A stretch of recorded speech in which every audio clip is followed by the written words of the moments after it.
उनके मन में ये बात आई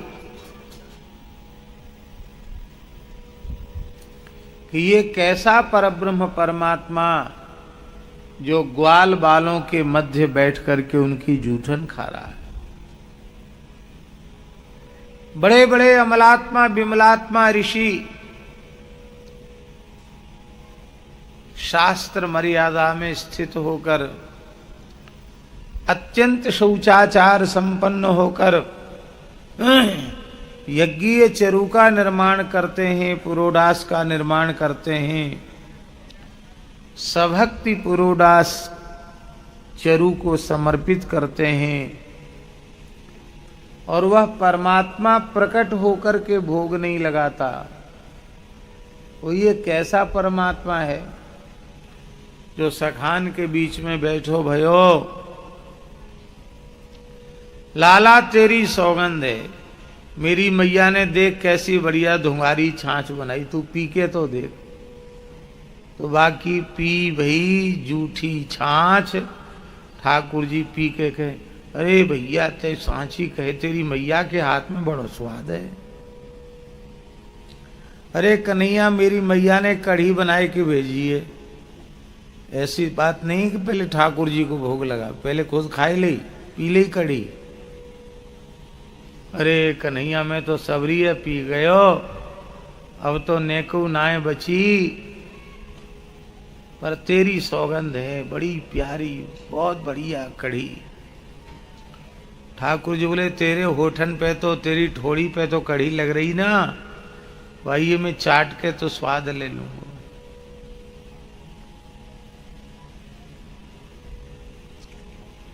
एक दूसरे का छीन झपट के खा रहे हैं, खिला रहे हैं।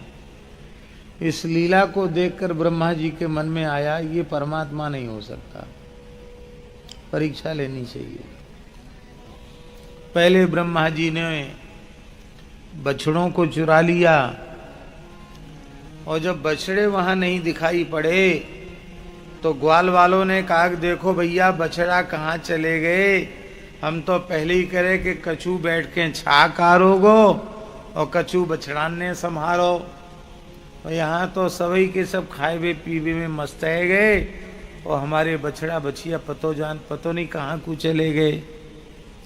ठाकुर जी तो सब जाने कि ब्रह्मा जी की करतूत है, पर ठाकुर जी बोले भैया तुम सब प्रेम से खाओ पियो आनंद लो, मैं अवई खोज के लाऊं।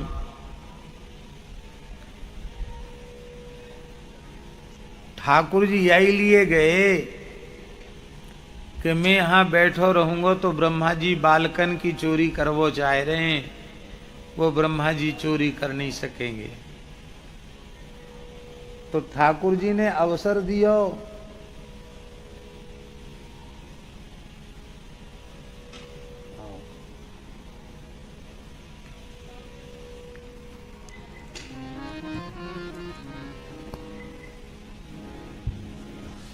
आओ प्रभु आओ, आचार्य जी को प्रणाम।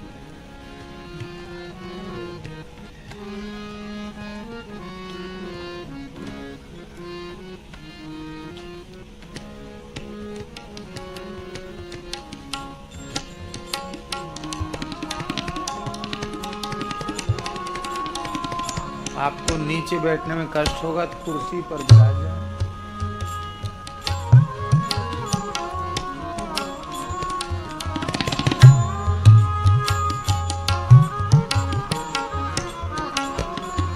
महाराज जी आ रहे हैं, आचार्य जिनको उधर कुर्सी पर आप लोग जगह दें।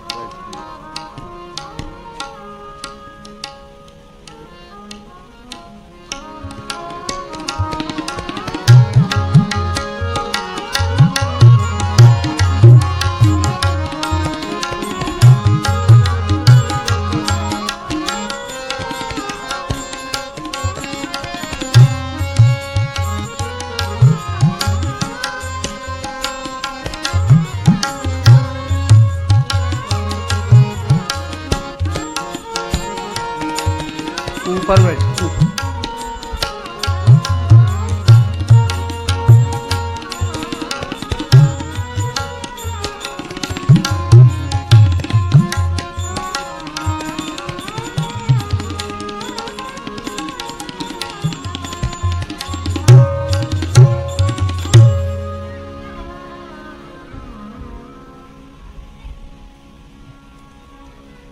ब्रह्मा जी ने अवसर दिया, ठाकुर जी ने अवसर दिया और ब्रह्मा जी ने बालकों की भी चोरी कर ली। भगवान तो सहज सर्वज्ञ हैं। जितने बछड़े थे, जितने ग्वाल थे, सब स्वयं श्री कृष्ण ही बन गए।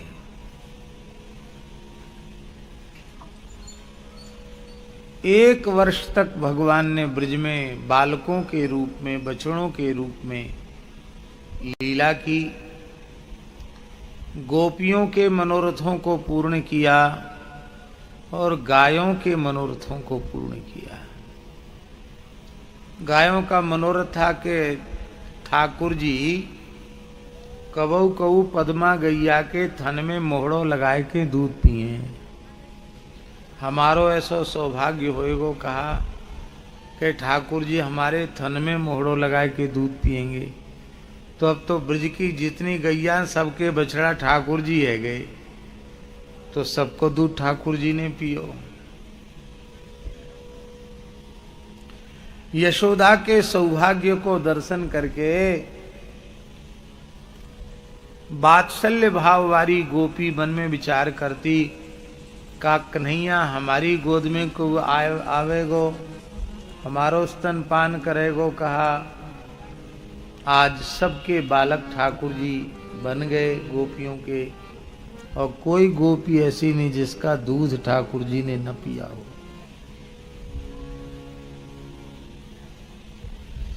ब्रज कुमारिकाओं का मनोरथ कि हमारा पाणी ग्रहण श्री कृष्ण के साथ ही हो। इस मनोरथ की भी पूर्ति हो गई। गर्गाचार्य जी ने आए के कह दियो कि या वर्ष विवाह के सर्वोत्तम मुहूर्त हैं, बिल्कुल विचारवे की आवश्यकता ही ना है। जा बालक को जा बालिका के संग शास्त्र विधान से संबंध हो तो होए पक्को कर दो, और यही साल में ब्याह कर दो। ब्याह कर दोगे तो कन्या को सुहाग अविचल है जाएगो, और वही पुण्य मिलेगो जो समुद्र ने लक्ष्मी जी नारायण को अर्पण करी,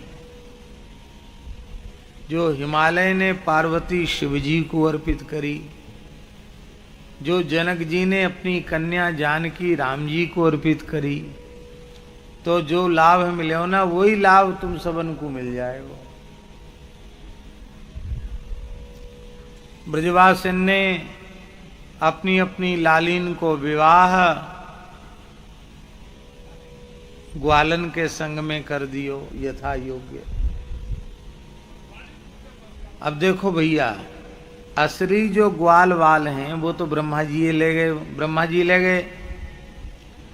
अब यह समय जिते ग्वाल वाले वो सबरे के सबरे श्री कृष्ण ही हैं। तो ब्रज की समस्त कन्याओं का पानी ग्रहण श्री कृष्ण के साथ हो गया। यही लिए सुखदेव जी महाराज ने रास पंचाध्यायी में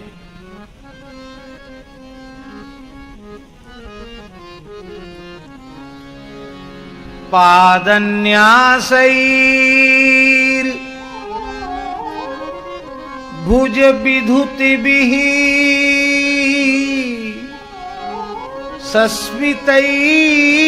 सस्मितैर भ्रूविलासैर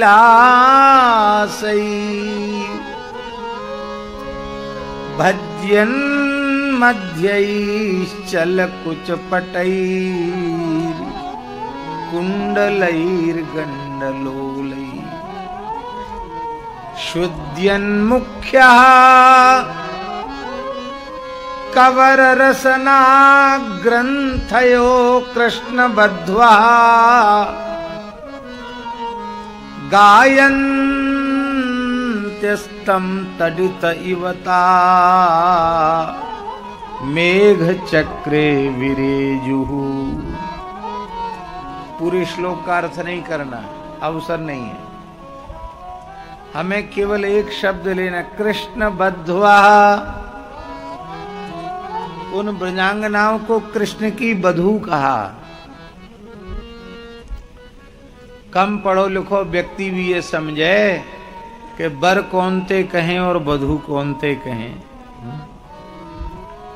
शास्त्रीय पद्धति से जा कन्या को पाणी ग्रहण कियो जाए वा कन्या को परिणीता को बधू कहें, और जाके संग परिणय होय वाकू वर कहें, बर बधू। इसलिए सबकी सब कृष्ण की बधुएं हैं। यद्यपि आचार्य जी ये लीला भगवत संकल्प से ही भई, पर फिर जब ब्रह्मा जी ये भेद को पतो परी और ब्रह्मा जी ने सबरे बालक बछड़े वापस कर दिए और भगवान की शरण में आए, ब्रह्मा जी रोमते भये। महाराज जी भागवत जी में तो लिख रही है, कनक दंड मिवाभिपात्य, जैसे स्वर्ण दंड गिर पड़े ऐसे कनक दंड के समान ब्रह्मा जी महाराज हंस से कूद पड़े और साष्टांग ठाकुर जी के चरणन में पड़ गए। इतेक रोए इतेक रोए इतेक रोए को उनके नेत्रन सो निकसी भई आंसून की धार सो ठाकुर जी के चरणन को प्रक्षालन है गयो, और वो जल एकत्रित है के ब्रह्मकुंड के रूप में परिणित भयो। वृंदावन में ब्रह्मकुंड स्थान है, बड़ा पवित्र स्थान है। पुराणन में ब्रह्मकुंड के महात्म्य को वर्णन है। ये ब्रह्मा जी के नेत्र के जलसों प्रकट भयो।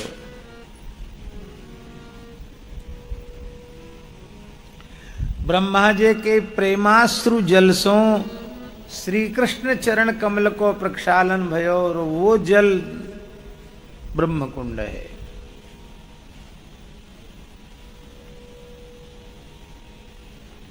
लेकिन ब्रह्मा जी पर कृपा ही की है ठाकुर जी ने। पर श्री ठाकुर जी इस लीला के माध्यम से कुछ संदेश देना चाहते हैं। उस संदेश देने के लिए श्री ठाकुर जी ने एक लीला करी। लीला ये करी कि श्री ब्रह्मा जी ने लंबी चौड़ी स्तुति करी, और स्तुति करते हुए ब्रह्मा जी ने कई प्रश्न पूछे, पर ठाकुर जी एकदम मौनी बाबा बन गए, बोले ही नहीं। ना हंसे आचार्य जी, ना हंसे, न मुस्कुराए, न बोले, गुम सुम है के सुनते रहे। को आए कि आपके हाथ पांव जोड़े, आपको दंडोत करे, आपकी लंबी चौड़ी स्तुति करे, और आप बाकी तरफ देखो नहीं ठीक थे, वाह कैसो लगेगा। फिर वो कछु पूछे तो आप उत्तर न दो तो ओ कैसो लगेगा। रोवे गिड़गिड़ावे फिर आप कछु न करो तो कैसो लगेगा। और पतो नहीं, करुणा सागर, दया सागर, प्रेम सागर, वात्सल्य सागर, भक्त वत्सल, शरणागत वत्सल, दीन बंधु दया सिंधु श्री कृष्ण, आज कैसे इन्होंने निष्ठुरता ले ली, कछु बोले ही नहीं। ब्रह्मा जी ने विचार किया, भैया गलती तो एक बड़ी हमारी कहाई गई कि एकदम नाराज है, बहुत ज्यादा नाराज है ना को बड़ो महापुरुष, बोलवो बंद कर दे। ये पहचान है। नजर मिलाना बोलना बंद करे तो समझ ले भीतर से दुखी हैं, रुष्ट हैं। ठाकुर जी ने न ब्रह्मा जी से नजर मिलाई, न हंसे, न मुस्कुराए, न बोले। तो ब्रह्मा जी की समझ में ये बात आई गई कि हमने ठाकुर जी के प्राण प्यारे बछड़ा, बछिया और ग्वालवाल इनते ठाकुर जी को 1 वर्ष को वियोग करायो। 1 वर्ष दूर राखो हमने इन सबन को। तो प्रेमिन सो वियोग कराए वो बहुत बड़ो अपराध है। 2 प्रेमी तड़फ रहे हो उनको मिलाए दे वो तो अच्छो काम है, पर प्रेमिन को प्रेमिन सो वियोग करा देना अच्छो काम नहीं है। तो मैंने ठाकुर जी के प्यारे बछड़ा और ठाकुर जी के प्यारे ग्वाल वालन को वियोग ब्रह्मा भगवान से करायो। यही लिए भगवान रुष्ट हैं, बोले नहीं। तो हमने वियोग कराया तो हमें संयोग कराना पड़ेगा। यही संकल्प की पूर्ति के लिए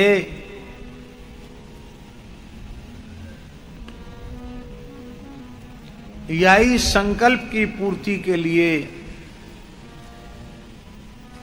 भक्ति काल में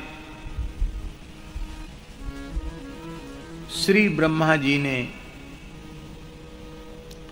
अपने एक अंश से नाभा जी के रूप में अवतार लिया। और नाभा जी जन्मांध थे।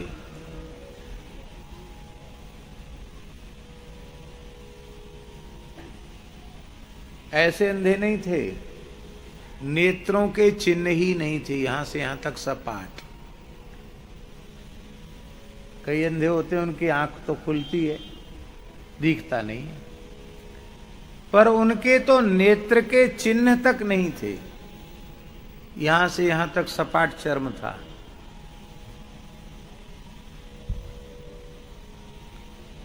ये भी पता नहीं चलता कि सूर्योदय हो गया सूर्यास्त हो गया, ऐसे अंधे थे।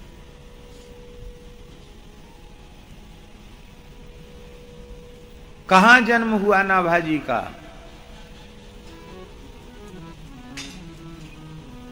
वर्तमान समय में तो तरह तरह की धारणाएं हैं,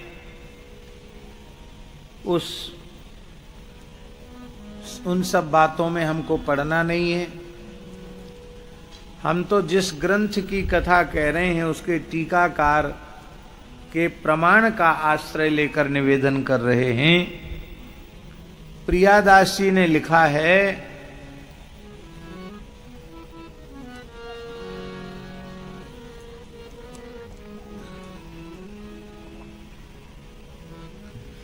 हनुमान वंश में ही जन्म प्रसिद्ध जाको, भयो दृगहीन सो नवीन बात जानिए।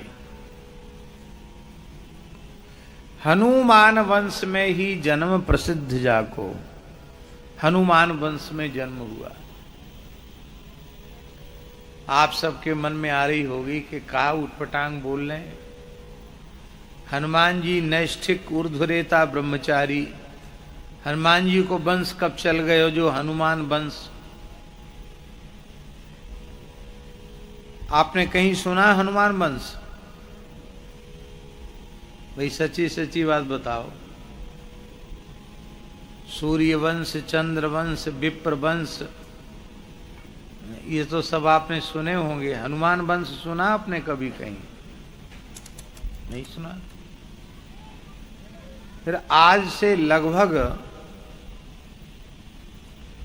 350 वर्ष से भी पहले श्री प्रियादास जी हनुमान वंश का वर्णन कर रहे हैं। तो इतने पुराने में 350 से 400 साल पहले की बात वो लिख रहे हैं, तो अप्रामाणिक तो नहीं होगा। इसका आशय है महाराष्ट्र के एक अत्यंत पवित्र ब्राह्मण, ऋग्वेदी ब्राह्मण, वे भगवान के अनन्य भक्त थे, श्री हनुमान जी के परम उपासक थे, सर्वशास्त्र निष्णात थे, अत्यंत सदाचारी थे। पर कोई दुर्योग ऐसा था कि उनके कोई संतति नहीं हुई। संतान नहीं है इसका कष्ट भी उन ब्राह्मण देवता के मन में नहीं था। बहुत ध्यान से सुने जो हम कहने जा रहे हैं बात। अभाव की अनुभूति उस व्यक्ति को होती है जिसकी चित्तवृत्ति भगवान में नहीं लगी हुई है। भगवान में जिसकी चित्तवृत्ति नहीं लगी हुई है उसको संसार की सारी वस्तुएं मिल जाएं तो भी उसके अभाव की निवृत्ति तो नहीं होगी, क्योंकि प्रकृति अभाव रूप है और परमात्मा भाव रूप है। इसलिए भाव रूप परमात्मा में जिसके अंतःकरण की स्थिति हो जाएगी उसके समस्त अभावों की निवृत्ति सदा सर्वदा के लिए हो जाएगी। तो आत्माराम, आप्त काम, पूर्ण काम, परम निष्काम हो जाएगा। आपके मन में कोई इसकी वेदना नहीं थी कि हमारे कोई संतान नहीं है तो नहीं है। पर ठाकुर जी की लीला, पंडित जी तो वृद्ध है रे। एक दना सवेरे सवेरे स्नान ध्यान करके अपनो आन्निक कृत्य करके हनुमान जी के मंदिर में सेवा के लिए जाए रहे। तब तक काऊ महिला ने पंडित जी को देख लियो। भोर की बेला, ब्रह्म बेला। अरे राम राम राम राम, आज ब्रह्म बेला में निपूते को मोहड़ो देखनो पड़ो, पुत्रहीन को मुख देखनो पड़ो।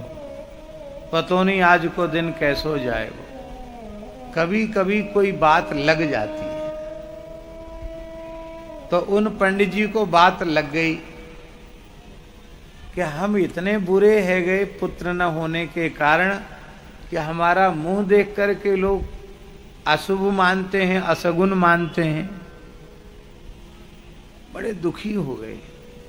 हनुमान जी की सेवा में पहुंचे तो हनुमान जी से उनका साक्षात्कार था। हनुमान जी ने कहा, पंडित जी आप सदा प्रसन्न रहते थे, आत्मसंतुष्ट रहते थे, आज आप दुखी क्यों हैं? तो सारी बात पंडित जी ने बता दी। तब हनुमान जी ने कहा कि तुम्हारे प्रारब्ध में तो पुत्र का योग नहीं है, लेकिन तुम मेरे अनन्य निष्काम सेवक हो। मैं तुम्हें पुत्रवान होने का वर देता हूं। मेरी कृपा से तुम्हारे पुत्र होगा और तुम्हारे वंश में आगे चलकर एक महान भक्त उत्पन्न होगा। ये आशीर्वाद श्री हनुमान जी ने उन ब्राह्मण देवता को दिया।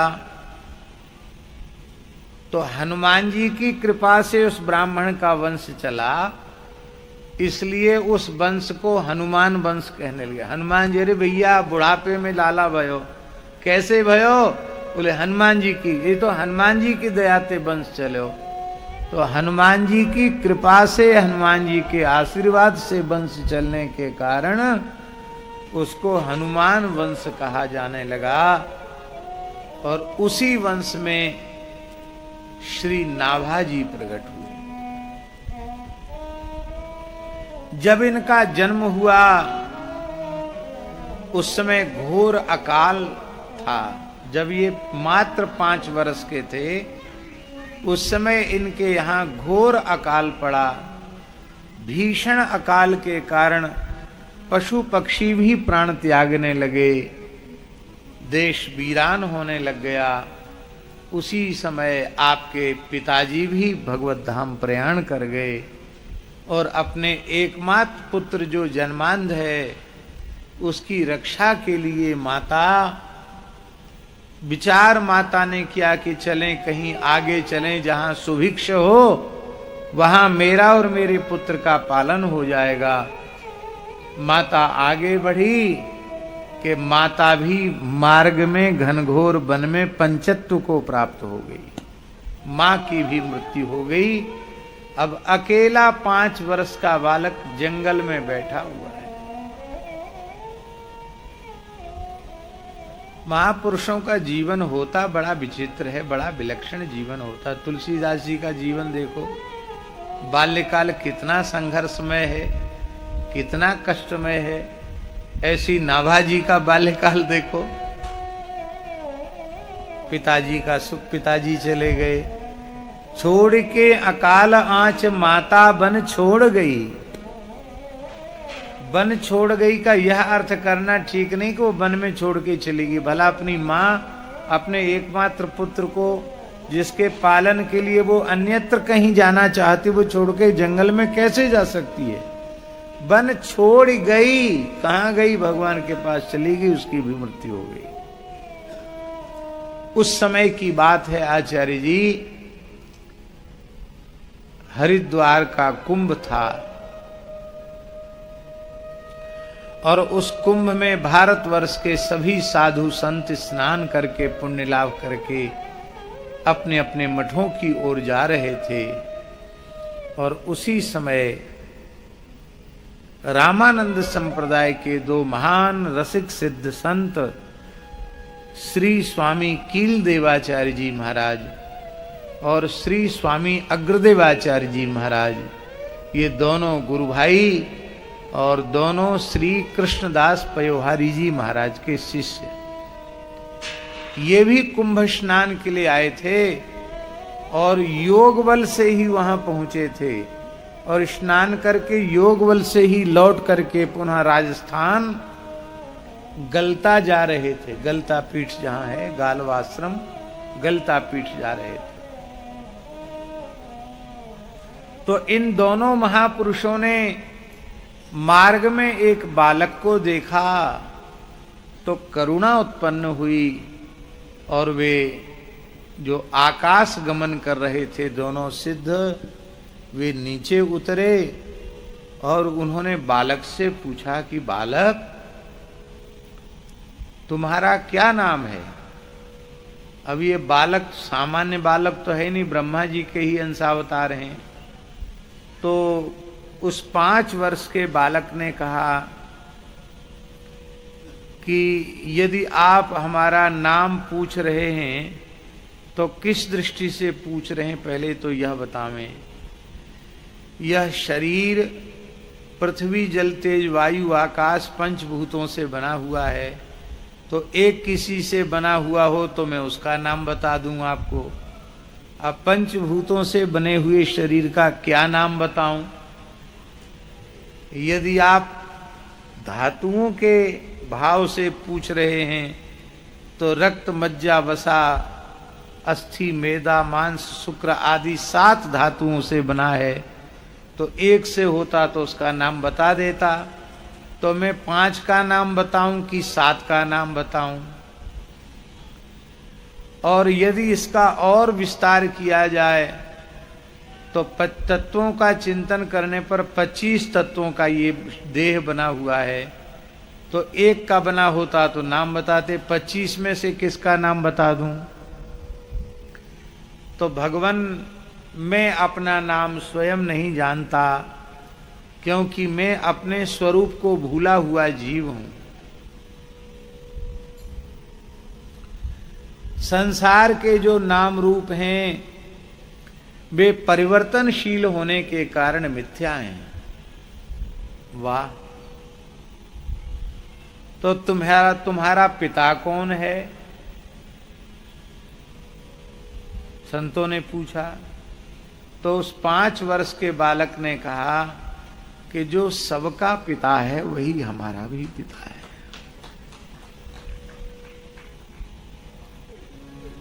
तुम्हारी माता का परिचय?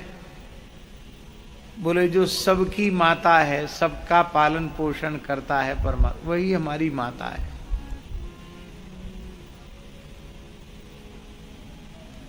तो तुम्हारा भरण पोषण कौन करता है? तो बालक ने फिर कहा कि जिसने गर्भ में भरण पोषण किया, सरक्षिता रक्षति यो ही गर्भे, स एव रक्षिता यो ही गर्भे रक्षति। जिसने गर्भ में रक्षा की है वही गर्भ के बाहर भी रक्षा करेगा। सारे विश्व के भरण पोषण का ठेका जिसके हाथ में है वही भरण पोषण करेगा।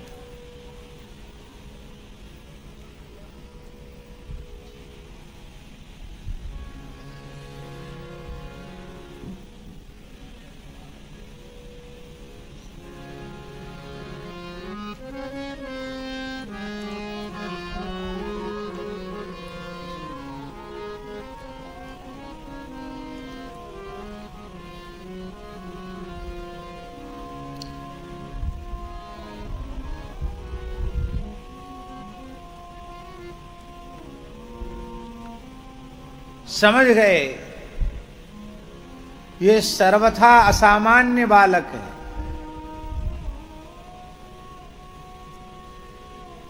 अपनी दिव्य दृष्टि से देखा, अरे ये तो ब्रह्मा जी ही बालक के रूप में है।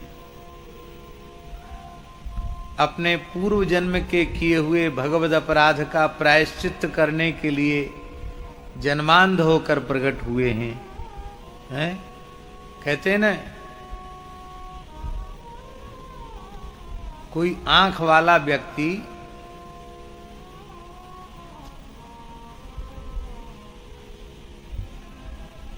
ऐसा कुछ कर दे, किसी ग्रंथ को लांघ जाए, किसी कलश को लांघ जाए, तुलसी को लांघ जाए, बिल्वपत्र को लांघ जाए, तो आचार्य डांट कर कहते अंधे हो क्या? वो अंधा तो नहीं है। आंख वाले को अंधा क्यों कहा गया? भाई आंख होती इसलिए है कि दृष्टिपूतम न्यसेत पादम, दृष्टि से पहले भूमि को देख लो तब पैर रखो। तो तुम आंख वाले होकर कुछ भी लांघे चले जा रहे हो, किसी पर भी पैर रख के चले जा रहे हो, तो उसको कहा जाता क्या तुम अंधे हो?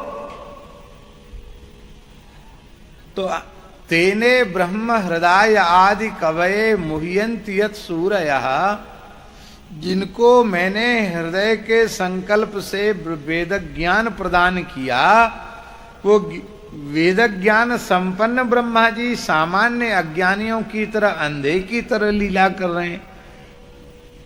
नेत्रवान माने ज्ञानवान और नेत्रहीन माने ज्ञानहीन, इसलिए नेत्रहीन होकर के प्रकट हुए। तब प्रियादास जी कहते हैं,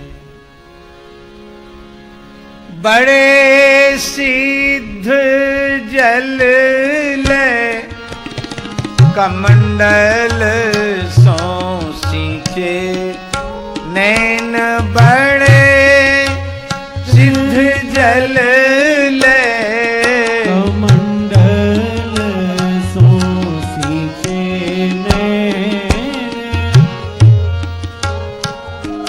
चैन भयो चख जोरी को निहारी, हाँ मन भयो चैन चख जोरी को निहारी, हाँ चैन भयो खुले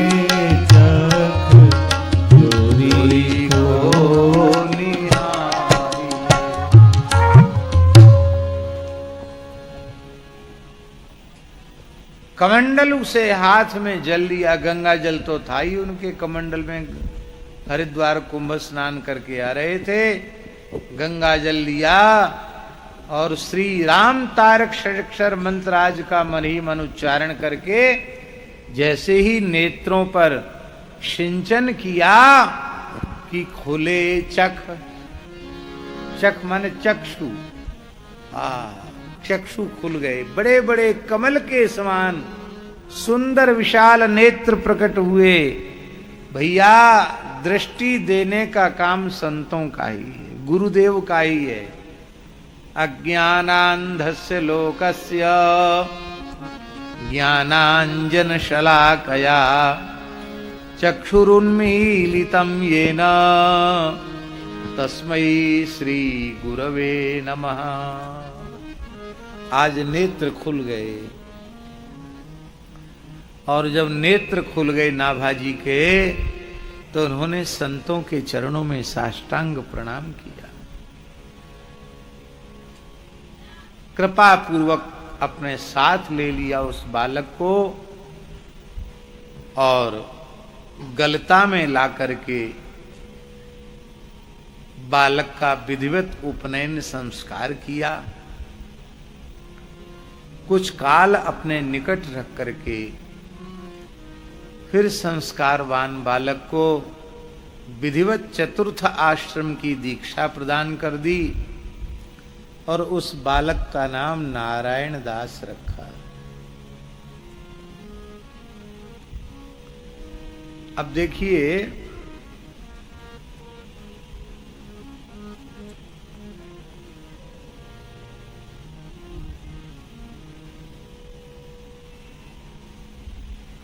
श्री आदि शंकराचार्य भगवान ने सन्यास किस आयु में लिया? बताइए आचार्य जी। 5 वर्ष की आयु में तो गृह त्याग किया, 9 वर्ष की आयु में सन्यास ले लिया।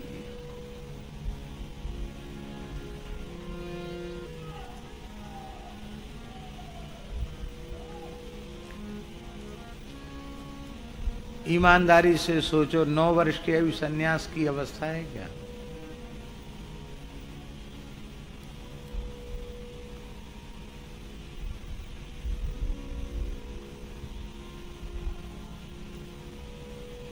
नहीं है ना? लेकिन ये अवस्था का विचार सामान्य जीवों के लिए होता है। जो कारक पुरुष होते हैं, आचार्य कोटि के होते हैं, उनके लिए विचार नहीं होता है। ये व्यवस्थाएं हम लोगों के लिए हैं।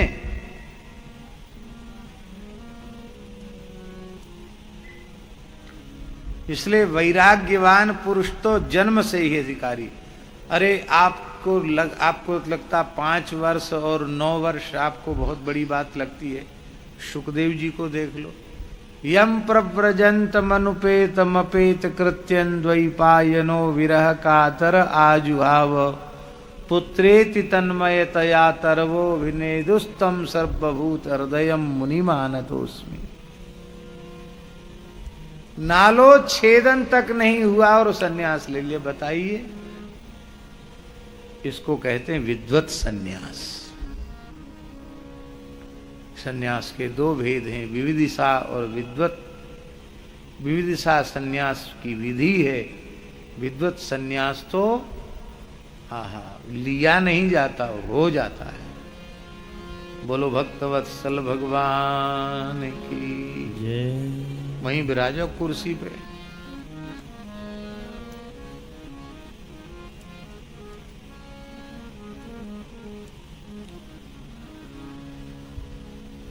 और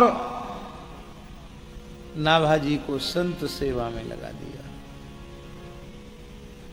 कील आज्ञा पाए मंत्र अगर सुनायो है।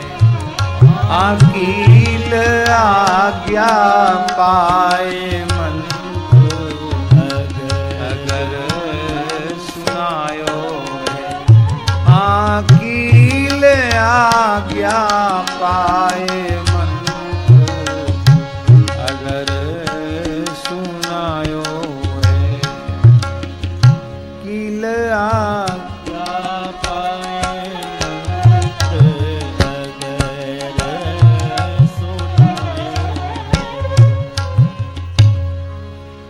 स्वामी कील देवाचार्य जी की आज्ञा से, कील जी बड़े गुरु भाई हैं, उनकी आज्ञा से छोटे गुरु भाई श्री अग्रदेवाचार्य जी ने मंत्र सुना दिया बालक को और नाम रखा नारायण दास।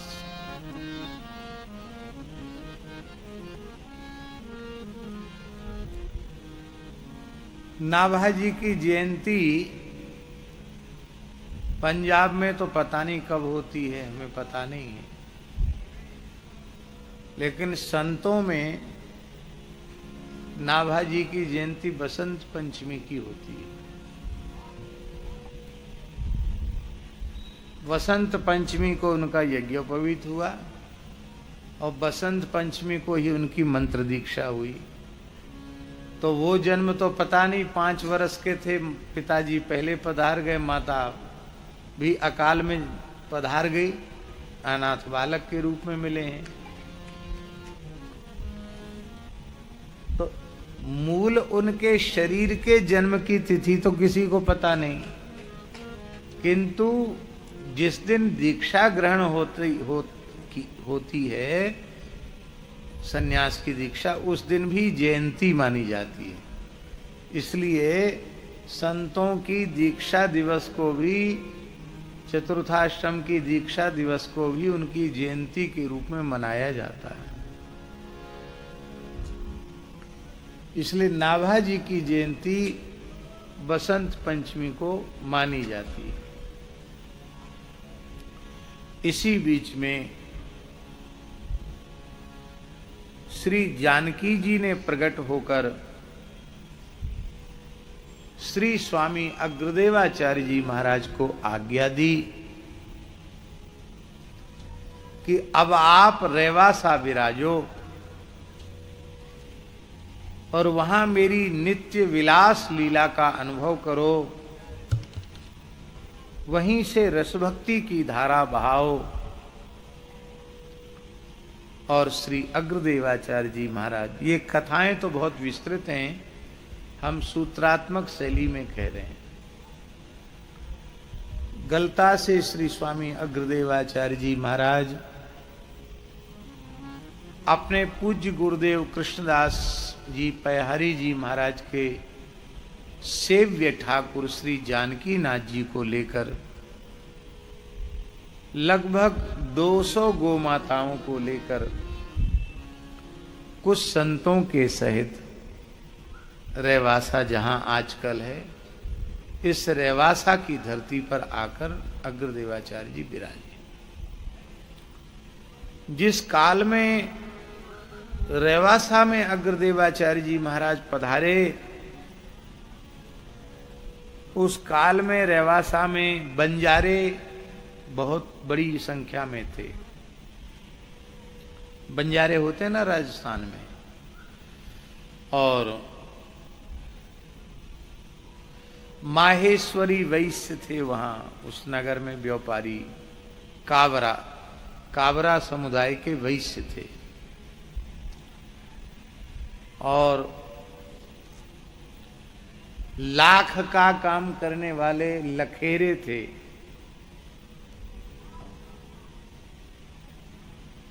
और नमक के भी व्यवसायी थे। आओ, श्री धीरज कृष्ण शास्त्री जी बहुत अच्छी कथा करते हैं। विराजो, कुर्सी पर बैठो।